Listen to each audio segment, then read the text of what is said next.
A 90-pound Doberman would not let his owner let out of his sight, not for one moment, following her from room to room, sleeping pressed against her bed, watching her with an intensity that unsettled everyone who visited.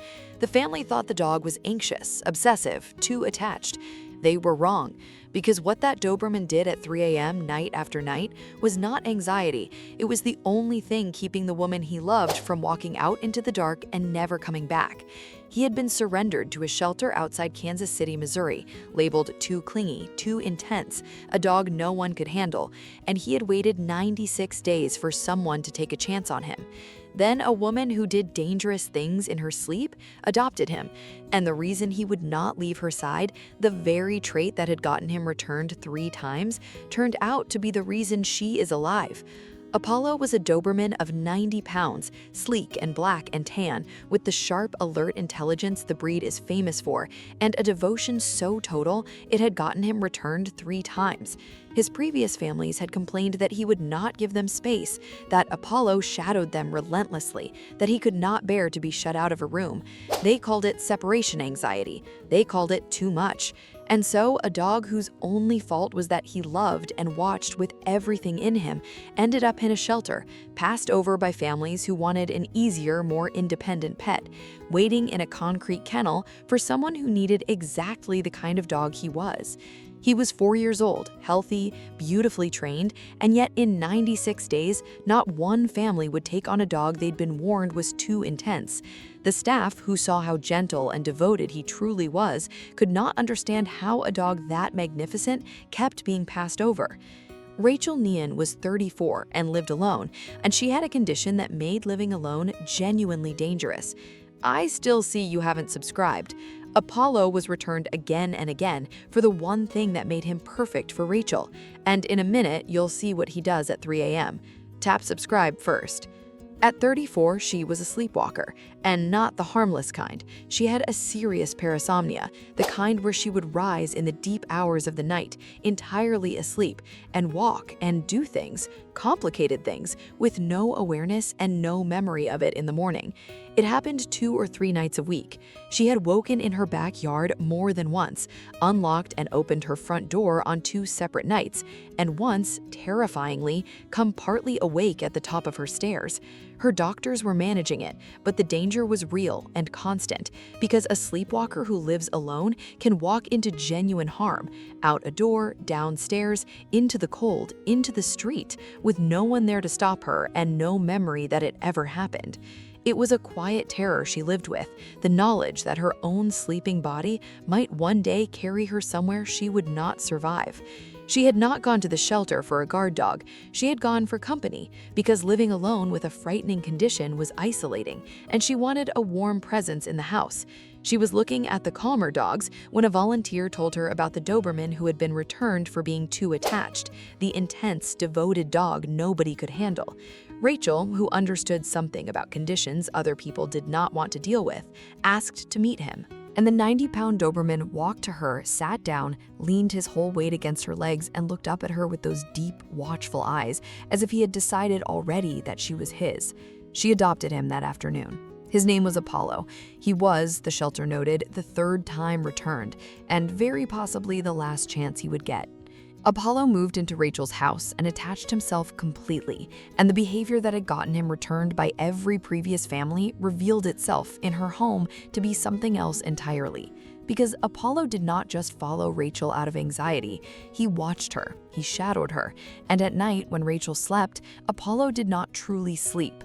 Apollo kept watch, pressed against her bed, alert to her in the dark, as though some instinct told him that the nighttime was when his person was most in danger. The dog who could not be shut out of a room had found someone who could not afford to be alone in one. And what Apollo did at 3 a.m. was extraordinary. Rachel's sleepwalking happened, as it often does, in the deep hours of the night, and Apollo, awake and watchful beside her bed, knew the instant she began to stir and rise in that strange sleeping way. And every time it happened, the Doberman acted. When Rachel rose from her bed asleep and began to walk, Apollo was there in an instant, pressing his body against her legs to slow her, blocking her path to the stairs, herding her gently away from the front door. And when she would not wake and would not stop, he would bark, loud and insistent, until she came awake, confused and disoriented, standing somewhere in her dark house with a 90-pound Doberman planted in front of her like a wall. Night after night, at 3 a.m., the same 90-pound dog everyone had called too clingy stood between a sleepwalking woman and the dangers of her own darkened house, sometimes 2 or 3 times before dawn, and kept her safe, and no one had understood that this was what his devotion had always been for. If you have ever been protected through the night by something that simply refused to look away from you, you already know what this felt like. The months passed, and Rachel came to understand what her dog was doing, and she wept at the wonder of it, that the Doberman returned by family after family for being too attached had been all along exactly the guardian a sleepwalker living alone had always needed. With Apollo beside her, she was safe in the night for the first time in years. The dog woke her, blocked her, guarded her, turned her back from every dangerous threshold. In the 6 months after she adopted him, she stopped waking in the backyard. She stopped finding the front door open at dawn. She had a protector who never once, not for a single night, let his guard down. And then came the night that proved just how much that devotion was worth.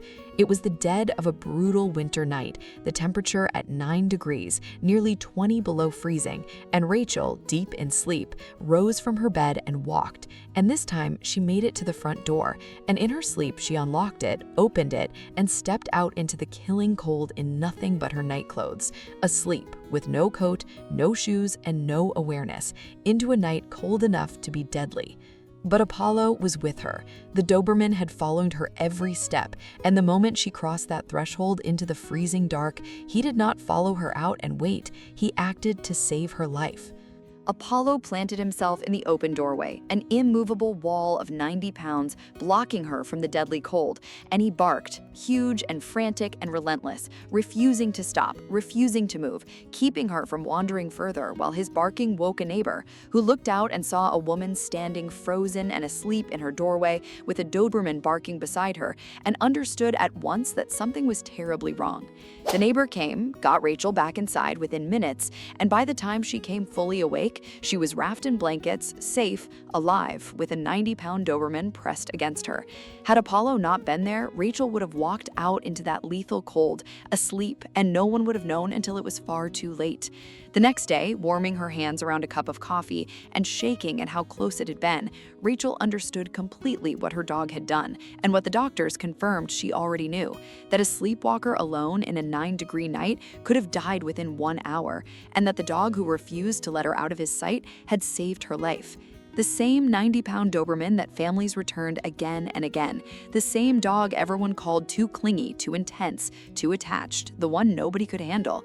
The same devoted dog 3 homes had sent back for loving too hard. He was not anxious, and he was not too much.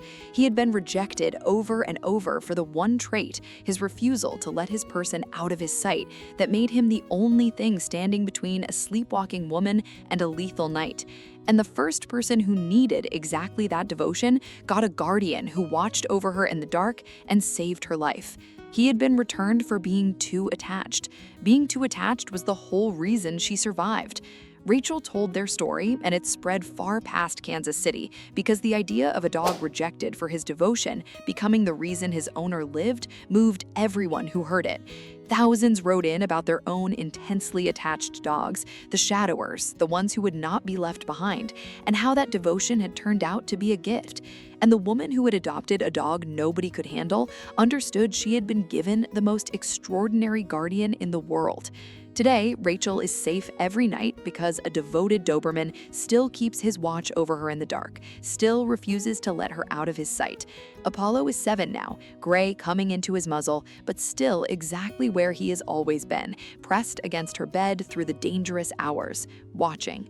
Apollo still wakes her when she rises in her sleep. He still stands between her and every threshold. And every single night at 3 a.m., Apollo still keeps the devoted watch that family after family called too much, still guards the woman who finally understood what his love was for. Because as far as Apollo is concerned, never letting her out of his sight is the whole reason he exists. We look at a dog who loves too hard, who follows too close, who cannot bear to be shut away from us, and we call him anxious, needy, too much, and we send him back. We never once ask whether that devotion might be exactly what someone desperately needs, whether the dog who will not look away might be the one who saves a life. Sometimes the dog everyone called too attached is the only reason you wake up at all. So tell me, was Apollo too clingy, or did the dog nobody could handle turn out to be the reason one woman is alive? Drop your answer in the comments, and if a dog ever watched over you in the dark, say his name below.